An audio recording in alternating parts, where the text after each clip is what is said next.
지난해 역대 가장 많은 이자 수익을 낸 주요 은행들의 임금 인상률과 성과급 규모가 전년보다 줄어든 것으로 나타났습니다. 금융당국의 상생금융 지원 압박과 이자 장사로 돈을 번다는 여론의 따가운 시선을 의식한 것으로 보이는데요. 취재앤팩트 경제부 기자와 자세한 내용 알아보겠습니다. 엄윤주 기자. 네, 경제부입니다. 네, 직장인이라면 이맘때 성과급과 임금 인상률을 신경 쓸 수밖에 없는데 5대 시중은행 모두 규모가 전년보다 줄었다고요? 네, 그렇습니다. 최근 주요 시중은행들이 2023년 임금 단체 협상을 마쳤는데요. 임금 인상률과 성과급 규모를 전년보다 크게 줄이기로 했습니다.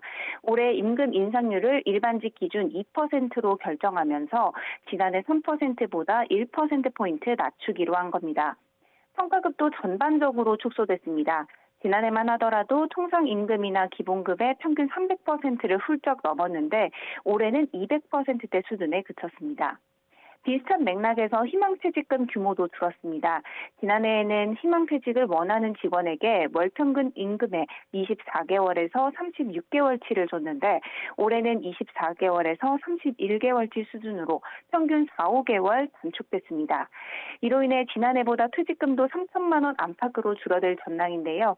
그렇다 하더라도 평균 5억 원에 달하며 여전히 근로자 퇴직금 상위 1%를 훌쩍 뛰어넘는 수준입니다. 사실 은행 입장에서는 지난 한 해 역대 가장 많은 이자 수익을 내기도 했고 성과 측면에서도 좋은 성적표를 내지 않았습니까? 네, 그렇습니다. 지난 한 해 고금리 상황이 이어지면서 은행의 이자 이익이 크게 늘어 역대 최고 성과를 냈습니다. 지난해 3분기까지 5대 은행의 당기 순이익만 11조 3,282조 원으로 2022년 같은 기간보다 12.4% 증가했는데요. 이자 수익에서 이자 비용을 뺀 이자 이익도 28조 6,920억 원으로 역시 전년 같은 기간 대비 8.8% 늘었습니다. 네, 그런데도 성과급이나 임금 인상률 규모를 줄인 배경은 아무래도 은행을 향한 비판적인 여론 때문이겠죠. 네, 높은 금리로 서민들은 이자 부담에 허덕이고 있는데 은행은 이자 장사로 쉽게 돈을 번다는 비판 여론이 크죠. 여기에 지난 한 해 은행권을 향한 정부와 정치권의 고강도 압박이 연일 이어졌습니다. 대통령의 이례적인 날선 표현들도 화제가 되기도 했는데요. 들어보겠습니다. 죽도록 일해서 번 돈을 고스란히 대출 원리금 상환에 갖다 바치는 현실에 마치 은행의 종노릇을 하는 것 같다며 우리나라 은행들은 갑질을 많이 합니다. 네, 최근에는 금융당국에서 무분별한 성과급 지출을 자제해달라는 요청도 있었습니다. 이복현 금융감독원장은 부동산 PF 손실 인식을 회피하면서 남는 재원을 배당과 성과급으로 사용하는 금융사에 대해서는 엄중한 책임을 묻겠다고 강조하기도 했는데요.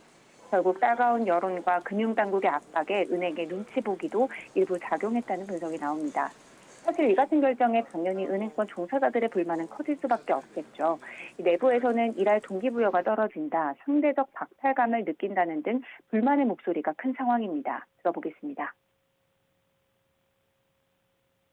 열심히 일할 동기부여 그런 게 이제 좀 떨어지고 은행 직원 입장에서는 상대적 박탈감, 좀 사기 저하가 고금리 시대에 이제 전 국민들이 다 대출 금리 부담, 좀 불경기 이런 거 힘들어하는 건 공감은 하나.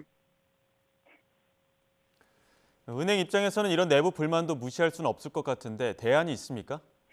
네, 성과급과 임금 인상률은 줄였지만 대신 복리후생 제도를 개선했습니다. 먼저 KB국민은행은 자녀 출산 지원금을 증액했습니다. 둘째는 80만 원에서 100만 원으로, 셋째 이사는 150만 원에서 300만 원으로 올렸습니다. 하나은행은 만 35살 이상 미혼 직원에게 결혼장려금 100만 원을 주기로 했고요. 우리은행은 사원연금제도에 대한 회사 지원금을 월 10만 원에서 20만 원으로 2배 올렸습니다. 신한은행은 우리사주 의무 매입을 없앴고 NH농협은행은 장기 근속자를 위한 안식휴가를 늘리고 2시간짜리 반의 반차를 신설하며 복지를 강화했습니다. 다만 복리후생 지원을 늘리면서 서민 고통 분담이라는 취지가 무색해졌다는 일각의 지적은 여전히 나옵니다. 지금까지 경제부에서 전해드렸습니다.